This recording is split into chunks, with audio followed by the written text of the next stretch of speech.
You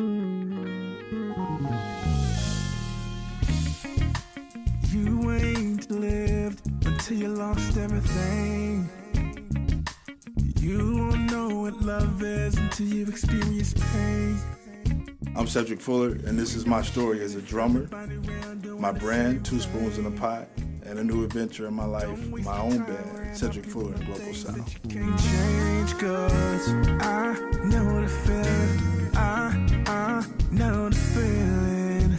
Try, don't conceal it. Fight, try to be real with you. I got into drumming at a very early age, and I often tell people that I think I found drumming, but I also feel like drumming found me.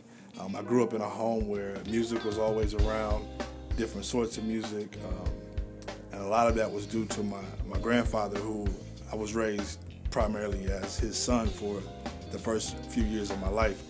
He was a guitar player and also always played in local gospel groups, but he listened to different types of music. He was into country music, into gospel, of course, and the soul, so I heard a lot of different things. So my ear became kind of aware of different sounds. My mom was a huge R&B fan, so I heard a lot of different things. And there was always a drum set at my house when I was young because of my grandfather being involved. So I took it upon myself sometimes to just start playing and messing around, probably at the age of maybe 5 or 6.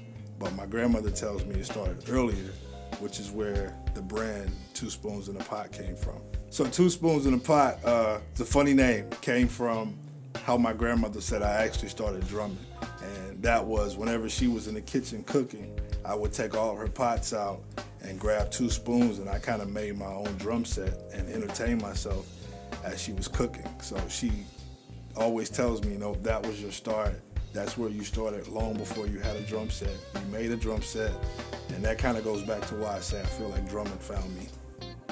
It's kind of funny how I got my start, because I felt like the music that I heard really shaped and molded me as a drummer, because my grandfather was involved in what traditionally is called quartet music, and it's very solid. It's very, what we drummers use the term of pocket. You don't hear a lot of soloing, but it's very straightforward, and your job is to keep the beat for everyone else.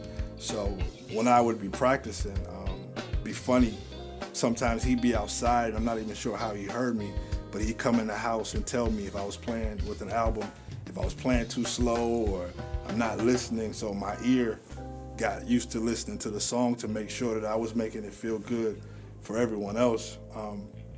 So that made me get into drummers who were solid drummers. I didn't get into flashy drummers. I got into guys, Al Jackson, guy that played for Al Green for many years, a lot of studio drummers that was solid and what we call a pocket. They had a solid pocket, a solid beat, and that was my job. I grew up hearing that my job is to not bring the attention to me as a drummer, but it's to make everyone else feel good. It's to make the audience feel good. It's to make the singers feel good, the other musicians. So I was just taught that it wasn't about me. Your job is to hold it down for everyone else.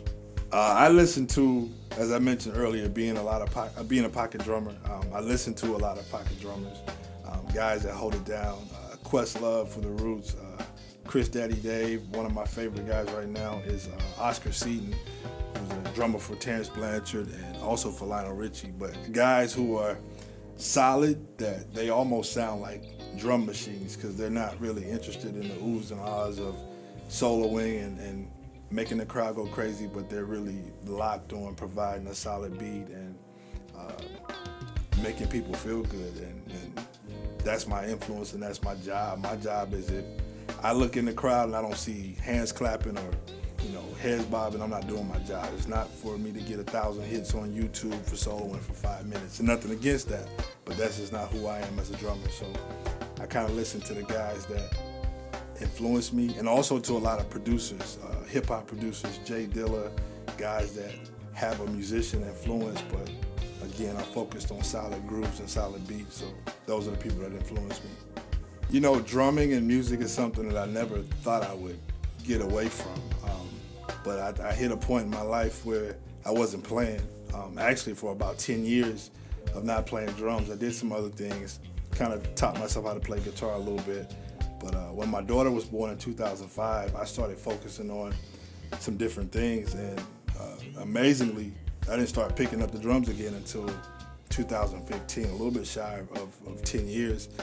But during that time, I always listened to music. I always listened to certain drummers, and I always had that love, and I always felt like something was missing. So I moved to Minnesota in 2008 and met a guy that would become a lifelong friend for me, and who's like a brother, who's a musician. His name is Solomon Parham, and we always talked about music. And man, you got to get back into playing. And years went by with those conversations, and finally last year I made that step to get back to drumming and just started kind of playing locally again, practicing at home. And it was kind of funny because I go back to saying that I felt like drumming found me. It was a part of me, and when I got back to it, it just felt natural. It felt like, definitely didn't feel like I had been away for 10 years, which is a good thing. I felt like I was right back at home and kind of felt like I was filling the void again. My comeback to drumming was, again, tied to my brother, my good friend. He started something called the Solomon Sessions at Bedlam, Lower Town, and it provides a platform for musicians to get on stage and kind of do their thing. It's kind of like open mic, but for musicians. And he basically told me, like, man, you're going to do this, you're going to be a part of it. So out of that, I networked and made some great relationships and got to meet some great guys who are now going to be featured in my band, which is something that I'm super excited about, which is Cedric Fuller and Global Sound. I feel like the name kind of came to me weird, and I've always felt like music is something that allows you to communicate with people regardless of your background, your culture. I feel like I can go to Africa, China, wherever, and I may not speak that language, but if I can get behind the drums and give them something that they can relate to, we have a common ground, we have a common bond. So Global Sound comes from that. I feel like it's a group of guys that I can take anywhere, and they can be heard and they can be related to. So with Cedric Fuller and Global Sound, as I said, something I'm very excited about. I have a talented group of guys that I've gotten to know over the past year and a half or so. Some of the best musicians that you're going to hear, quite frankly. Ernest Bisong, a violinist, originally from Nigeria, who's been here for a few years. Tomas Simpson, a guitar player. Steve Hobart, guy that's going to be on piano, keys. Omar Abdul Karim just moved back here from the jazz scene in New York. Fantastic trumpet player, and a young guy on bass that I heard and just immediately fell in love with, DeCarlo Jackson. Only like 21, 22 years old, but is an old soul when it comes to music. And it's kind of weird how this band came together. These are guys that I wanted, but the more I talked to them and the more I heard them, it's kind of like we have a group of guys that are alike. These guys are about the music. They're not selfish musicians, and they're good people, first and foremost. I feel like I have people on stage that stand for the same thing that I stand for, just as humans, and that'll allow us to produce a great sound, but have some fun. And so I'm excited to launch this in October 29th at the Bedlam Theater, Lower Town. That will be the debut of Cedric Fuller and Global Sound, and super excited about it. I feel like it's taken years to get here, but I feel like it's also the right time. You never know how things are going to work. 10-year break, all that stuff, but we're right. I feel like I'm right where I'm supposed to be, and excited to do something that I've dreamed about for a long time, which is have my own band and playing the music that I want to play too, not the music that you hear.